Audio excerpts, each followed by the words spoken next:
Hello everyone, मैं सुमित। आप सभी का मेरे यूट्यूब चैनल सैकी जीके पर स्वागत है। आज हम लोग मौर्य वंश के सेकेंड पार्ट को शुरू कर रहे हैं, जिसके अंतर्गत हम लोग विशेष रूप से बिंदुसार के उत्तराधिकारी सम्राट अशोक के बारे में पढ़ेंगे। तो चलिए टॉपिक शुरू करते हैं। सम्राट अशोक जो न केवल मौर्य राजवंश बल्कि इतिहास के महानतम राजाओं में से एक था। उसने राज्य की आवश्यकताओं के अनुरूप अपने नीतियों के स्वरूप को निर्धारित किया था और सभी क्षेत्र में काम किया था।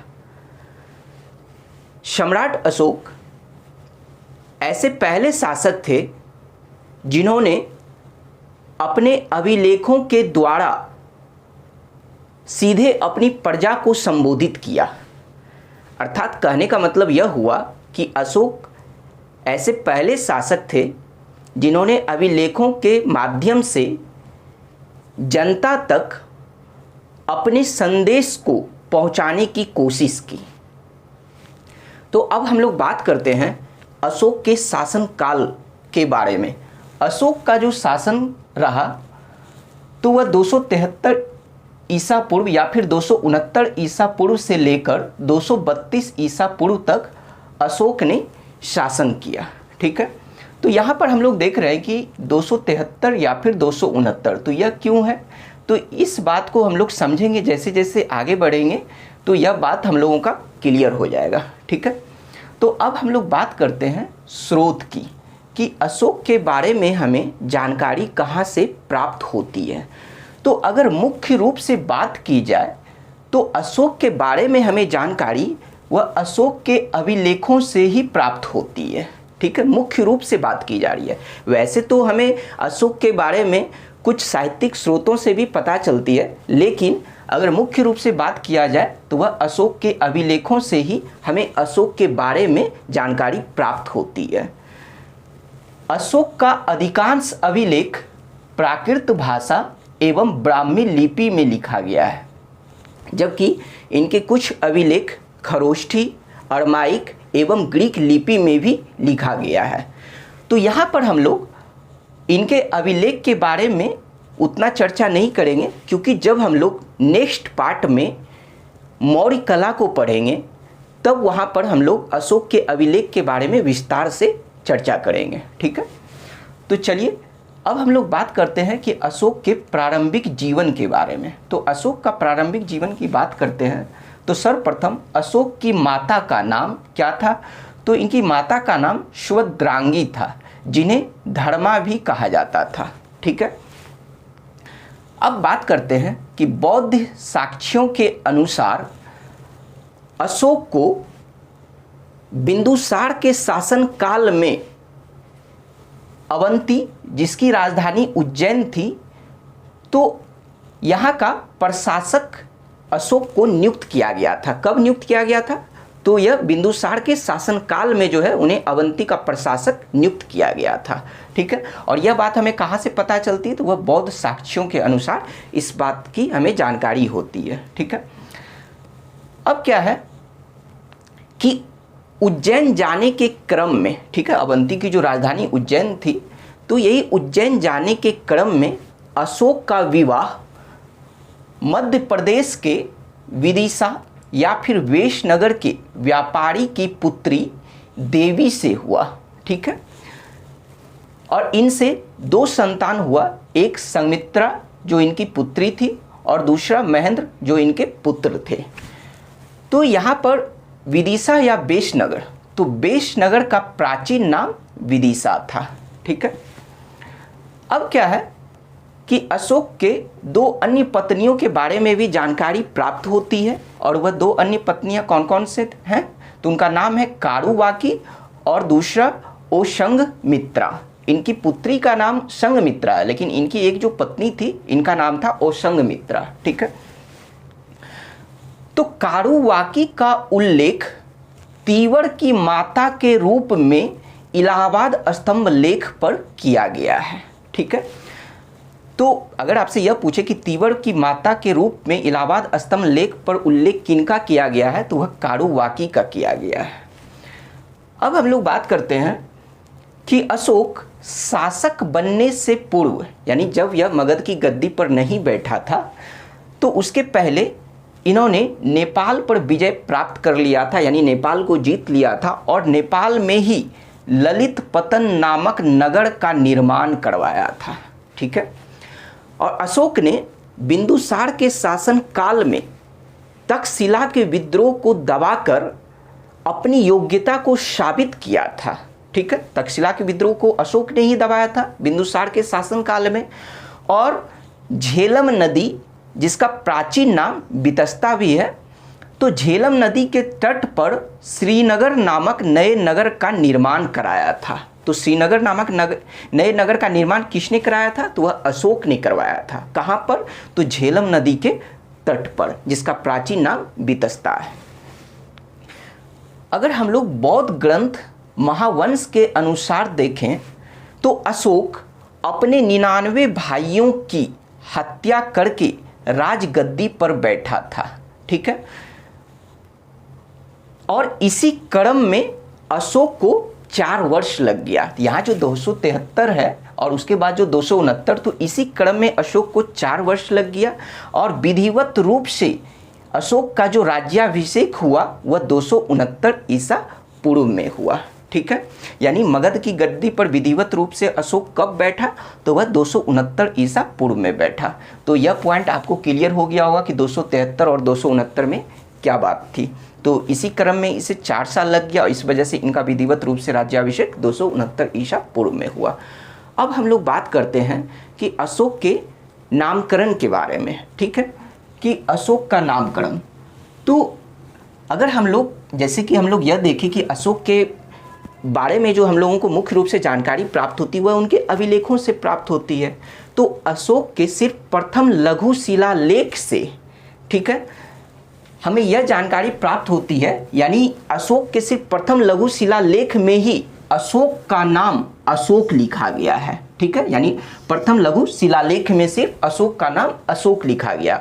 और वह प्रथम लघु शिलालेख कौन कौन से हैं और किस जगह से हमें प्राप्त हुई है? तो वह एक लघु शिलालेख जिसका नाम है गुर्जरा, यह हमें कहाँ से प्राप्त हुई है? तो यह मध्य प्रदेश के दतिया जिले से यह अभिलेख प्राप्त हुई है। ठीक है। और 3 और लघु शिलालेख जिसमें अशोक का नाम अशोक लिखा गया है, तो वह कौन कौन सा है? तो वह मास्की, उड्डेगोलम और नेतुर। और यह तीनों लघु शिलालेख यह कहाँ से प्राप्त हुई है? तो यह कर्नाटक राज्य से प्राप्त हुई है। ठीक है। तो यह पता चल गया कि अशोक का नाम अशोक किस लघु शिलालेख में लिखा गया है। तो यह है 4, गुर्जरा, मास्की, उड्डेगोलम और नेतुर। और यह कहाँ से प्राप्त हुआ? तो यह भी हम लोग जान गए। अब बात करते हैं कि भाब्रू स्तंभ लेख। भाब्रू स्तंभ लेख कहाँ है? तो राजस्थान राज्य के जयपुर जिले में वैराट स्थान है, जिसे वर्तमान में विराट नगर भी कहा जाता है। तो वहीं पर भाब्रू स्तंभ लेख मिला है। तो भाब्रू स्तंभ लेख में ही अशोक ने अपने आप को मगध का सम्राट कहा है। ठीक है।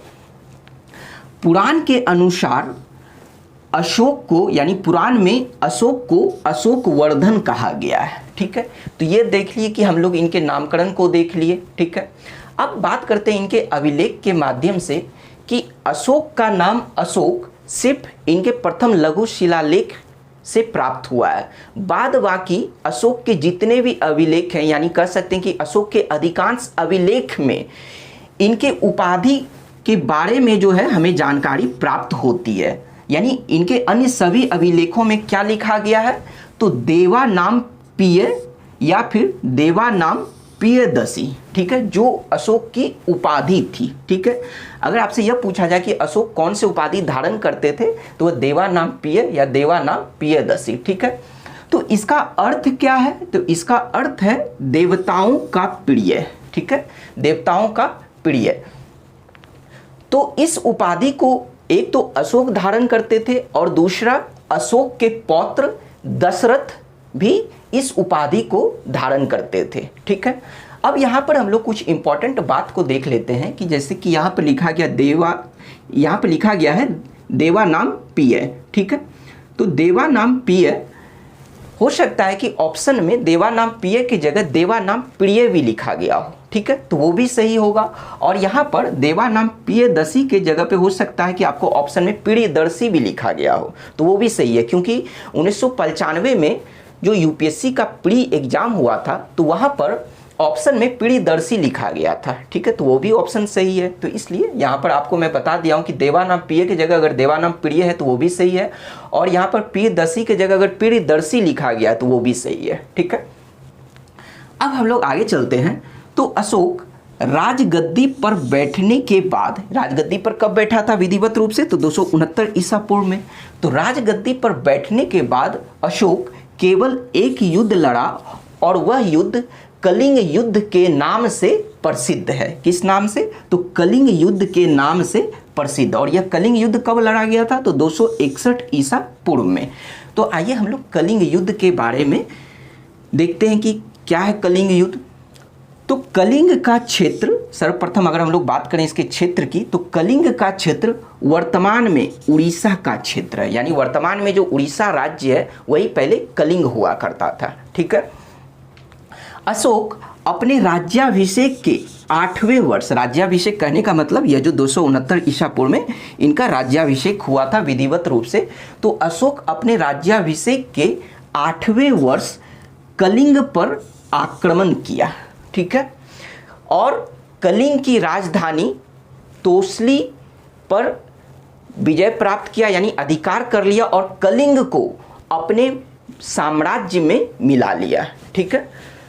तो अब यह सवाल उठता है कि आखिर अशोक ने कलिंग युद्ध क्यों किया, यानी कलिंग पर आक्रमण क्यों किया, ठीक है। तो इसके कारण को हम लोग देखते हैं कि इस युद्ध का कारण क्या था कि अशोक ने क्यों इस पर आक्रमण किया।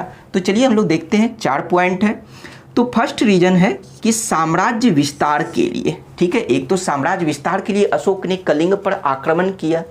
सेकंड रीजन हम लोग देखते हैं कि दक्षिण भारत को जाने वाले स्थल एवं समुद्री मार्ग पर मौर्यों का नियंत्रण स्थापित करने के लिए, इस पॉइंट को समझिएगा, बहुत ही इंपॉर्टेंट पॉइंट है कि दक्षिण भारत को जाने वाले स्थल एवं समुद्री मार्ग पर मौर्यों का नियंत्रण स्थापित करने के लिए। देखिए इस पॉइंट को ऐसे समझिए कि यह मान लीजिए कि यह मगध है, ठीक है, जो उत्तर भारत का हिस्सा था, और क्या है कि इसके नीचे जो क्या था कि कलिंग का क्षेत्र था, ठीक है, कलिंग का क्षेत्र था।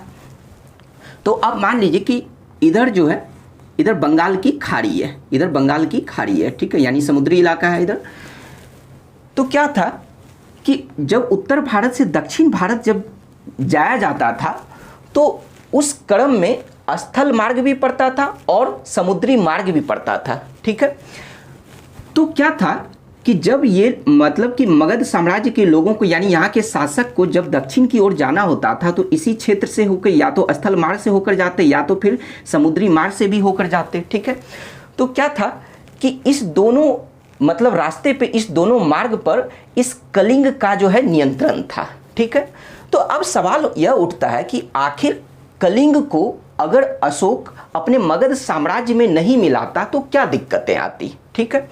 तो दिक्कतें यह आती कि स्थल मार्ग और समुद्री मार्ग से जो व्यापार होता था उस पर क्या होता कि कलिंग का नियंत्रण रहता, ये मगध साम्राज्य का नियंत्रण स्थापित नहीं हो पाता, ठीक है।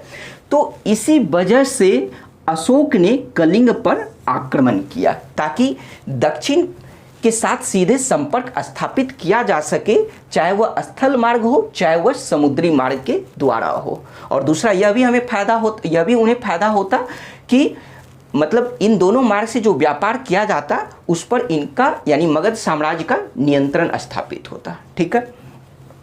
थर्ड रीजन को हम लोग देखते हैं कि नागा जाति को दंडित करने के लिए। तो बात वही हुई कि यानी कलिंग क्षेत्र में जो नागा जाति के लोग रहते थे, इन लोगों को आने जाने में क्या करते थे, ये लोग परेशानी करते थे, ठीक है, यानी परेशान करते थे। तो इस वजह से इन लोगों को दंडित करने के लिए। फोर्थ पॉइंट है कि हाथी प्राप्त करने के लिए, ठीक है।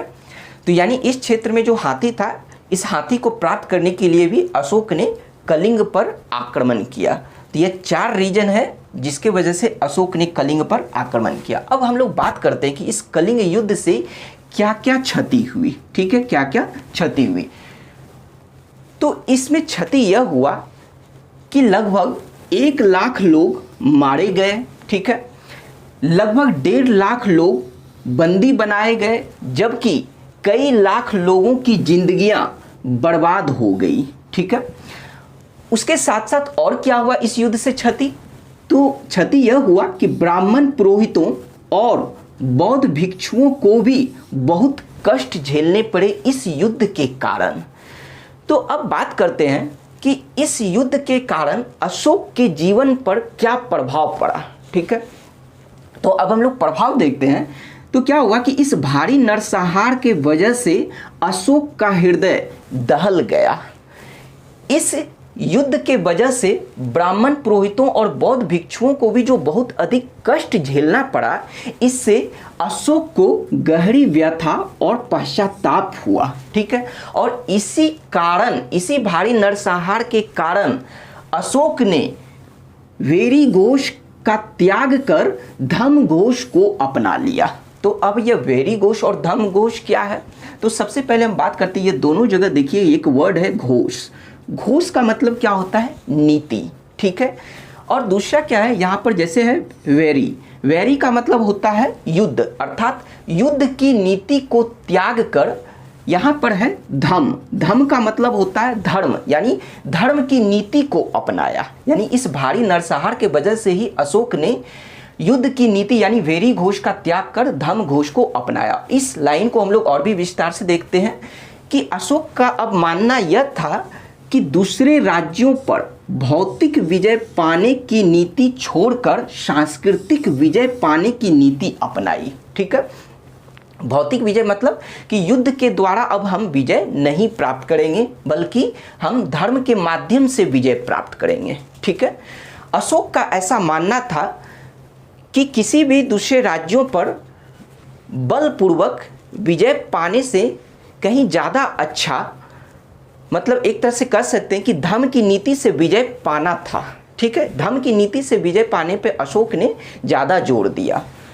तो अब हम लोग देखते हैं कि यह जो कलिंग युद्ध हुआ, तो कलिंग युद्ध का वर्णन किस शिलालेख में, अशोक के किस शिलालेख में किया गया? तो अशोक के 13वें शिलालेख में इस कलिंग युद्ध का वर्णन किया गया है। और सेकंड पॉइंट यह है कि इस कलिंग युद्ध में जो भी भारी नरसंहार हुआ, तो इसे देखकर अशोक को जो पीड़ा हुई थी, यानी उस पीड़ा पर अशोक ने पश्चाताप व्यक्त किया। इस बात का भी उल्लेख कहाँ किया गया? तो इस बात का भी उल्लेख अशोक के 13वें शिलालेख में किया गया है। ठीक है, अब हम लोग अशोक की धार्मिक नीति के बारे में पढ़ेंगे, क्योंकि सम्राट अशोक युद्ध के लिए उतने प्रसिद्ध नहीं हुए जितने वे अपने धम्म विजय के लिए प्रसिद्ध हुए। तो चलिए देखते हैं इनकी धार्मिक नीति। तो अशोक प्रारंभ में शैव धर्म का अनुयायी था। प्रारंभ में किसका अनुयायी था? तो शैव धर्म का। तो क्या हुआ? कलिंग युद्ध के परिणाम स्वरूप अशोक बौद्ध धर्म ग्रहण किया। यानी बौद्ध धर्म से पहले अशोक शैव धर्म का अनुयायी था और कलिंग युद्ध के बाद इन्होंने बौद्ध धर्म ग्रहण किया। तो बौद्ध धर्म में इन्हें दीक्षित किसने किया? तो दीपवंश एवं महावंश के अनुसार अशोक को बौद्ध धर्म में दीक्षित निग्रोध नामक बौद्ध भिक्षु ने किया, जबकि दिव्यावदान के अनुसार अशोक को बौद्ध धर्म में दीक्षित उपगुप्त नामक बौद्ध भिक्षु ने किया था। तो बौद्ध धर्म में दीक्षित होने के बाद अशोक बौद्ध धर्म का अनुयायी बना।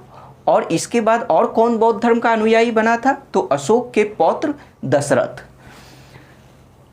तो अशोक बौद्ध धर्म का जो अनुयायी बना, इस बात का जो साक्ष्य हमें कहाँ से मिलता है? तो वह मास्की लघु शिलालेख और भाब्रू स्तंभ लेख से। क्योंकि मास्की लघु शिलालेख में अशोक ने अपने आप को बुद्ध शाक्य कहा है, जबकि भाब्रू स्तंभ लेख में अशोक त्रिरत्न में विश्वास व्यक्त किया है। ठीक है, तो बौद्ध धर्म को ग्रहण करने के बाद अशोक बौद्ध भिक्षुओं को अपार दान देना शुरू किए और बौद्ध धर्म स्थानों की यात्राएं प्रारंभ की। कहने का मतलब यह हुआ कि बौद्ध धर्म ग्रहण करने के बाद इन्होंने गौतम बुद्ध से रिलेटेड जो भी धार्मिक स्थानें थी उन सभी का यात्राएं इन्होंने प्रारंभ की। ठीक है, और इस यात्रा में अशोक ने सर्वप्रथम अपने राज्याभिषेक के 10वें वर्ष, राज्याभिषेक जो इनका 269 ईसा पूर्व में हुआ था, तो ये अपने राज्याभिषेक के 10वें वर्ष सर्वप्रथम बोध गया की यात्रा की। ठीक है, उसके बाद फिर इनके यात्रा का क्रम हम लोग देखते हैं और यह क्रम इसी तरह है बिल्कुल कि यह सर्वप्रथम गया अर्थात बोध गया, उसके बाद कुशीनगर, फिर लुम्बिनी, कपिलवस्तु, सारनाथ और इनकी अंतिम धर्म यात्रा थी वह श्रावस्ती थी। ठीक है, अशोक अपने राज्याभिषेक के 20वें वर्ष लुम्बिनी की यात्रा की। ठीक है, जिस तरह से 10वें वर्ष अपने राज्याभिषेक के 10वें वर्ष इन्होंने बोध गया की यात्रा की थी, उसी तरह से यह अपने राज्याभिषेक के 20वें वर्ष लुम्बिनी की यात्रा की और लुम्बिनी में ही इन्होंने रूमिनदेई स्तंभ लेख की स्थापना किया। तो अगर आपसे यह पूछा जाए कि रूमिनदेई स्तंभ लेख की स्थापना किसने किया था, तो अशोक ने, और इसकी स्थापना कहाँ की गई, तो इसकी स्थापना लुम्बिनी में की गई है। ठीक है, चूंकि लुम्बिनी गौतम बुद्ध की जन्मभूमि है, तो इनकी बुद्ध की जन्मभूमि होने के कारण अशोक लुम्बिनी ग्राम का धार्मिक कर पूर्ण रूप से माफ कर दिया और वहाँ का जो भू राजस्व था वह 1/6 से घटाकर 1/8 भाग कर दिया। ठीक है, अब हम लोग देखते हैं कि दीपवंश एवं महावंश के अनुसार अशोक तृतीय बौद्ध संगीति का आयोजन पाटलिपुत्र में करवाया था। ठीक है, और जिसके अध्यक्ष मोगलीपुत्र तीस थे। बौद्ध संगीति कराने के बाद अशोक अपने अधिकारियों को बौद्ध धर्म के प्रचार प्रसार के लिए न केवल दक्षिण भारत भेजा बल्कि श्रीलंका, वर्मा आदि जैसे देशों में भी इन्होंने अपने अधिकारियों को बौद्ध धर्म के प्रचार के लिए भेजा था। अशोक ने अपने पुत्र महेंद्र और अपनी पुत्री संघमित्रा को श्रीलंका की प्राचीन राजधानी अनुराधापुरम बौद्ध धर्म के प्रचार के लिए भेजा था। ठीक है, अब हम लोग धार्मिक नीति के अंतर्गत अशोक का धर्म क्या था इसके बारे में हम लोग चर्चा करते हैं कि अशोक का धर्म क्या है। तो सर्वप्रथम हम लोग धर्म की अगर बात करें तो यह जो धर्म शब्द है संस्कृत शब्द धर्म का प्राकृत रूप है। ठीक है, सर्वप्रथम अगर हम लोग धर्म शब्द की बात करें तो संस्कृत शब्द धर्म का प्राकृत रूप है। अशोक सहिष्णुता, उदारता और करुणा के त्रिविध आधार पर अपने राजधर्म को स्थापित किया था, जिसका पालन करना बहुत ही आसान था। अशोक का जो धर्म था वह सदाचार का धर्म था, जिनमें संप्रदाय विशेष से कोई संबंध नहीं था। यानी कहने का मतलब यह हुआ कि अशोक का जो धर्म था वह एक तरह से सदाचार का धर्म था और जिनका संप्रदाय विशेष से, किसी भी संप्रदाय विशेष से कोई संबंध नहीं था। ठीक है, यह वैसा धर्म था जो मानवता के कल्याण के लिए घोषित किया था अशोक ने। इसके बाद हम लोग यह देखते हैं कि अशोक के धर्म में कर्मकांड की आवश्यकता नहीं थी। अशोक कर्मकांड का विरोधी था, विशेष रूप से स्त्रियों में प्रचलित अनुष्ठानों या रस्मों का वह विरोधी था।